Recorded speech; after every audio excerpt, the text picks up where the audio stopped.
Assalamualaikum warahmatullahi wabarakatuh. Baik, perkenalkan nama saya Ardiansyah dengan NIM 220222035 dari kelas reguler A kelas 1.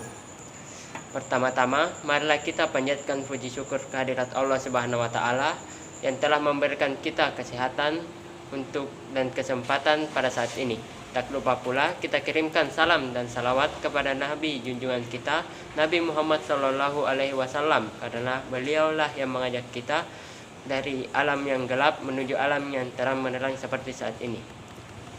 Baik, langsung saja saya akan menjelaskan tentang ilmu politik.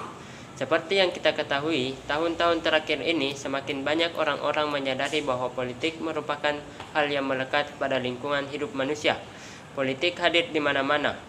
Di sekitar kita, sadar atau tidak sadar, mau atau tidak mau, politik ikut mempengaruhi kehidupan kita sebagai individu maupun sebagai bagian dari kelompok masyarakat.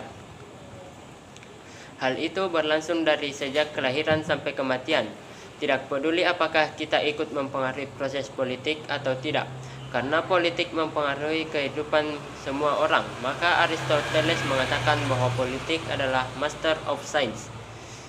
Maksudnya bukan dalam arti ilmu pengetahuan, tetapi ia menganggap pengetahuan tentang politik merupakan kunci untuk memahami lingkungan. Bagi Aristoteles, dimensi politik dalam keberadaan manusia merupakan dimensi penting sebab ia mempengaruhi lingkungan lain dalam mempengaruhi manusia. Bagi Aristoteles, politik berarti mengatur apa yang sekiranya kita lakukan dan apa yang sekiranya tidak dilakukan. Penjelasan ini menyadarkan kita bahwa pentingnya mempelajari politik, sehingga awal hingga berkembangnya akhir pada berkurangnya 5 pandangan mengenai politik.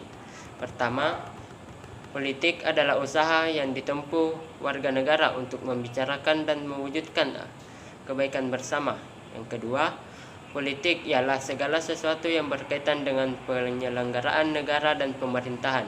Yang ketiga, politik sebagai kegiatan yang diarahkan untuk mencari dan mempertahankan kekuasaan dalam masyarakat. Yang keempat, politik sebagai kegiatan yang berkaitan dengan perumusan dan pelaksanaan kebijakan umum. Dan yang kelima, politik sebagai konflik dalam rangka mencari dan atau mempertahankan sumber-sumber yang dianggap penting. Demikianlah penjelasan saya mengenai ilmu politik. Lebih dan kurangnya mohon dimaafkan. Saya tutup video ini dengan ucapan billahi fisabilil haq wastabiqul khairat. Wassalamualaikum warahmatullahi wabarakatuh.